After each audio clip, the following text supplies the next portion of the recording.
top aqui, né, nesse dia.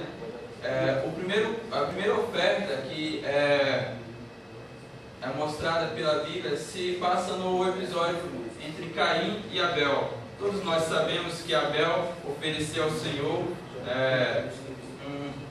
um novilho, e Caim ofereceu ao Senhor ali as suas ofertas, né, que era Caim era dedicado a agricultura, e ele ofereceu ao Senhor, né, ofertas diferentes, né, do que Abel. Agora, qual o critério que Deus usou para receber a oferta de uma, oferta de outra? Isso é uma outra problemática também que não nos convém aqui nessa manhã, pois existem várias interpretações. Alguns atentam porque o Senhor queria derramamento de sangue, né? Só que se nós olharmos, não existia ainda a instituição da lei mosaica, evidentemente, pois Moisés viria 1000 anos depois.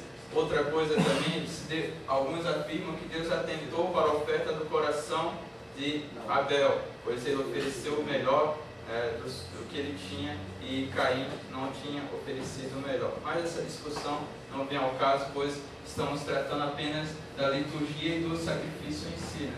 Passando um pouco mais, vemos do período do deserto à monarquia, ou seja, da saída de Israel do Egito, que aproximadamente o povo de Israel tinha 2 milhões de pessoas ou 3 milhões de pessoas, pois a saída do Egito, Israel tinha o tamanho de 600 mil homens,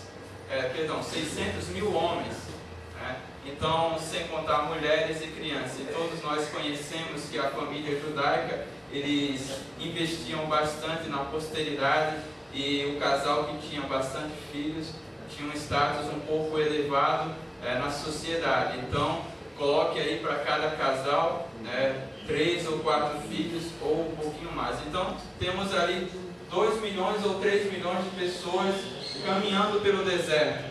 E nesse caminho, durante esse percurso, ali temos no livro de Levítico a instituição do culto, as normas para se fazer o culto, quem deveria fazer os sacrifícios, como deveria ser a ordem das ofertas de manjares, ofertas de holocaustos e tudo mais. Então foi construído o tabernáculo, com o propósito de ser removível, ou seja, entende-se que o povo nessa época era um povo nômade que caminhava. Então assim que eles caminhavam, o seu local de culto caminhava junto consigo, né? Então aonde eles se alojavam e se acampavam, ali o tabernáculo ia junto, né? Ou seja, o povo acampava ao redor do tabernáculo, né? E isso durou até a monarquia, né? Entenda-se por monarquia, evidentemente, até a instituição do primeiro rei, né? Que algum irmão poderia dizer qual foi o primeiro rei de Israel? Saul, né? Que não deveria ter sido o primeiro rei, mas por um clamor do povo, né, ele acabou sendo escolhido, talvez por sua característica física e suas qualidades exteriores. E posteriormente nós temos um rei que foi instituído não somente por suas características físicas e exteriores, mas pela sua característica de ser um homem segundo o coração de Deus. Todos nós sabemos, né, Davi. Passado o período do tabernáculo, temos o templo de Salomão, que ele durou da monarquia até o exílio. O exílio, entenda-se que o templo de Salomão ficava localizado em que cidade de Israel? Em Jerusalém. Jerusalém ficava em qual tribo de Israel? Em Judá. E Judá ficava em qual reino? Reino do Norte ou Reino do Sul? Reino do Sul. Então, o Reino do Sul, a cidade de Jerusalém, ela foi destruída, ela foi ao exílio aproximadamente no ano 587 a.C. Então, nesse período, o templo ele durou desde Saul até o tempo do exílio, né, que foi no ano 587 a.C. né? E desses 587, some mais 70 anos, que foi o período que o povo de Israel, né, ficou no exílio.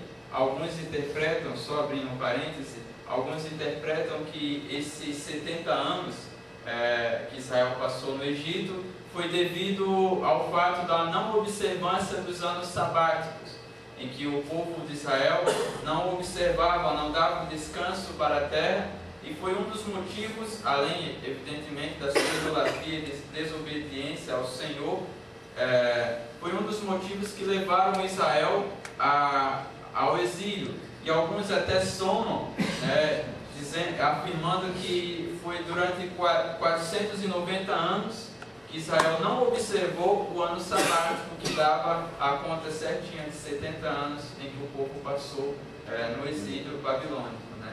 Então, essa é uma interpretação que eu trago para os irmãos. Então, não podemos fechar a questão nesse assunto, né? Mas é um dos motivos em que muitos estudiosos alegam que levaram Israel ao exílio babilônico. O culto, ainda no Antigo Testamento, essas são as ruínas de uma sinagoga, da sinagoga de Cafarnaum, uma foto um pouco recente, né? E após o exílio é que foi instituída a sinagoga, né? O judaísmo, os saduceus, os fariseus, eles surgiram no período interbíblico. Entenda-se, acho que já é de conhecimento dos irmãos, de Malaquias a Mateus, existe um interlúdio de tempo, né, que soma-se 400 anos aproximadamente. E nesses 400 anos aconteceu a volta do povo de Israel do exílio. Perdão, o povo de Israel voltou um pouquinho antes. E temos Malaquias e outros profetas que são pós-exílicos, né? E no período interbíblico, a sinagoga e toda aquela estrutura hierárquica entre saduceus, fariseus, e todas as outras tribos religiosas, elas foi aumentada, durante o período interbíblico dos 400 anos. Então, quando Jesus vem à cena, quando Jesus vem ao mundo, já está construída toda uma estrutura religiosa judaica, todas as escolas, tanto a Shammai como a de Hillel, fariseus e saduceus, já estavam instituídas, já vigoravam, e a lei tinha alcançado um patamar muito maior do que propriamente o espírito do culto, o que isso dá até para a gente fazer uma reflexão em cima disso, pois muitas vezes, é claro que evidentemente o nosso livro vai tratar a respeito dos cultos, da ordem do culto e as cerimônias, quanto à sua ordem, quanto à sua liturgia, mas nós temos que atentar que o culto ele tem que ter por centro Cristo. Na medida em que eu coloco a lei ou a liturgia suprimindo a ação do Espírito, então é de se pensar se realmente estamos fazendo o culto ou pura e simplesmente uma cerimônia ou uma reunião, Irmão Gilson. Já falou que eles estavam invalidando a escritura por causa da tradição deles. Por causa da tradição. E justamente